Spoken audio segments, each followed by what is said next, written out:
विशेष बाब म्हणून ते एकदा विशेष बाब म्हणून गडचिरोली साहेबांनी घेतलेली होती। मला टेक्निकली सुद्धा माहिती आहे, मी 5व्या टर्मचा आमदार आहे। हा चला बोला आणखी काय। दीपक केसरकर आणि बबन तायवाडे बोलले की धनंजय मुंडे ओबीसी नेते असल्यामुळे त्यांना टार्गेट केलं जाते। कोण? बबनराव तायवाडे आणि दीपक केसरकर दोघं मिळून असं बोलले।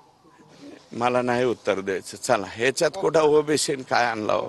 माणूस गेलं कोणतं? अरे बाबा ओबीसीचं जरी गेलं असतं तरी आम्ही असंच बोललो असतो। इतक्याच पोटतिडकीने आम्ही हा प्रश्न मांडला। कुणाला पटतंय? कोणत्या ओबीसीला पटतंय का? काय दीपक केसरकर तायवाडे साहेब कुठले तायवाडे? हा तिथं लय मोठा झेंडा लावलेला आहे हला। हा हे 5-6 महिन्याची निळफिळीची सोय झाली काही बोलते ते। चला काय सोय झाली की